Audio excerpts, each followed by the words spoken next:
غوث आजम ने हमें ये बताया है कि तुम्हारी सोच अल्लाह वालों के बारे में हमेशा साफ सुथरी रहनी चाहिए। साफ सुथरी। इमाम अब्दुल्ला याफ़ई अलैहि रहमा ने लिखा है, हज़रत गौस आदम रदी अल्लाह तआला अन्हु के क्लास फेलो थे शेख अबू अब्दुल्ला। वो कहते हैं हम अभी तालीम हासिल करते थे गौसे पाक के साथ। मैं था एक बड़ा लायक फाइक स्टूडेंट था, इब्ने सका उसका नाम था, और तीसरे कहते हैं हुजूर गौसे आजम थे। फरमाते हम मदरसे में इकट्ठे पढ़ते थे तो एक शौक था हमारे दिल में कि किसी अल्लाह वाले का पता अगर हमें पता चलता तो हम जियारत करने चले जाए। अब जियारत करने वालों की भी कई किस्में होती हैं, वो भी सारी इसी में आ जाएंगी। तो कहते हैं हम जियारत करने चले जाते। एक बुजुर्ग का शोरा सुना हमने बगदाद में, उनका नाम था मोहम्मद गौस। उनकी करामत ये थी कि थोड़ी देर पहले मौजूद होते थे और चंद मिनट गुजरते थे तो गायब हो जाते।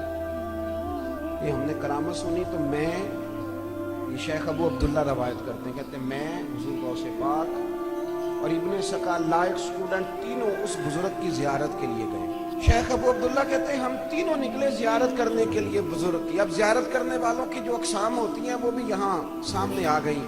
कहते हैं मैं, मेरे साथ वो लायक फाइक स्टूडेंट था वो इब्ने सका, तो वो कहने लगा जी मैं नहीं फटाफट मानता किसी को भी।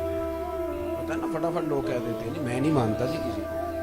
कहने लगा जी मैं तो 2-4 सवाल करूंगा, अगर उन्हें मेरे सवालों के जवाब आए तो फिर गौर करूंगा कि बंदा किस तरह का।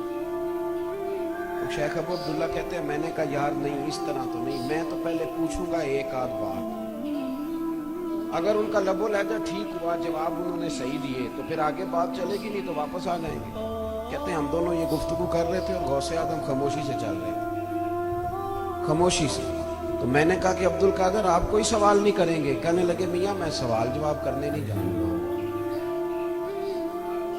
मैं तो अल्लाह का बंदा समझ के जियारत करने जा रहा हूं। किसका बंदा समझ के? अल्लाह का बंदा समझ के। मैं, मेरी तरफ देखें, अल्लाह का बंदा समझ। मैं कोई सवाल जवाब करने थोड़ा आते हैं ना लोग मसला पूछने, कहते हैं मेरा मसला किसी मौलवी भी नहीं हल किया। अब कोई पहली एक याद कर लेते हैं, कहते मेरा सवाल का जवाब जी किसी मौलवी को ले। भाई आपका प्रोग्राम ही नहीं है जवाब लेने का, तो मौलवी जवाब देगा कैसे? आपका तो प्रोग्राम बहस करने का है, मौलवी साहब कैसे जवाब देंगे? शेख अबू अब्दुल्ला कहते हैं ये रास्ते में बात हुई, घर से चलते ही जब वो बुजुर्गों के पास पहुंचे, सलाम ली तो वो मौजूद थे, वालेकुम उन्होंने कहा, चंद लम्हे गुजरे तो वो गायब हो गए। कहते थोड़ी देर के बाद वो दोबारा आए तो उनमें जलाल था, जलाल।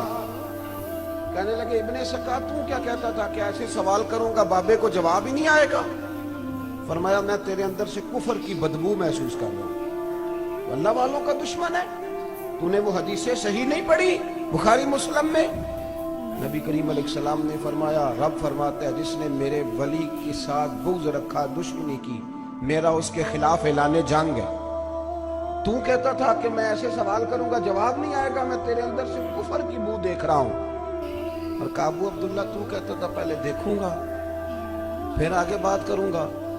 फरमाया तेरी दुनिया तेरे हलक तक चली जाएगी, हलक तक, तू गले तक दुनियादार हो जाएगा। और कहते फिर उन्होंने हुजूर गौसे पाक की तरफ देखा और फिर वो मुस्कुराए, कहने लगे अब्दुल कादर तेरी इतनी अच्छी सोच है, तू कहता था अल्लाह का बंदा समझ के जियारत करने जा रहा हूं। सुन फिर, इसी बगदाद के इसी शहर में इसी जामे मस्जिद में तू मिंबर पर बैठकर ऐलान करेगा, अगर तेरी रब वालों अल्लाह वालों के बारे में सोच अच्छी है तो फिर तू ऐलान करेगा कि भाई वली वही बनेगा जिसकी गर्दन पर अब्दुल कादर का कदम आएगा, फिर तू ऐलान करेगा।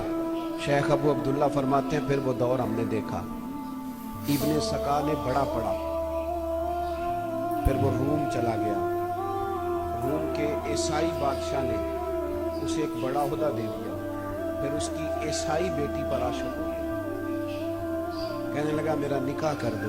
बादशाह ने शर्त लगाई कि अगर तुम मजहब छोड़ता है तो निकाह हो जाए। उस जालिम ने औरत की खातिर दीन ही बदल दिया। वो ये हदीसें सही है ना, बुखारी मुस्लिम में मुतवातर दर्जे की हदीस है। हुजूर अलैहिस्सलाम फरमाते हैं, रब फरमाता है जिसने मेरे वली से दुश्मनी की मेरा उसके खिलाफ ऐलाने जंग है। यहाँ तो लोग भाई बात करते मुंह संभालते ही नहीं, जो मर्जी कह देते, फिर कहते पता नहीं क्या टेंशन है, क्या परेशानी है, क्यों आजमाइशें आ गई। اتنی بڑی حضرت معاذ ابن جبل اس حدیث کو پڑھ کے رویا کرتے تھے.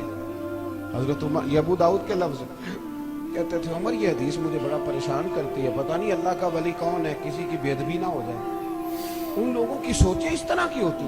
اور یہاں ابو عبداللہ کہتے ہیں وہ تو کافر ہو گیا، عیسائی ہو گیا، اور میرا یہ حال ہے کہ مجھے بھی ایک عہدہ مل گیا، دولت میرے گلے تک آ گئی، پیسہ بڑا ہے پر سجدے میں لذت کوئی نہیں، عبادت کا سرور کوئی نہیں، دولت بڑی ہے پر میرے بچے دیندار نہیں ہو سکے، وہ سارے نکل گئے.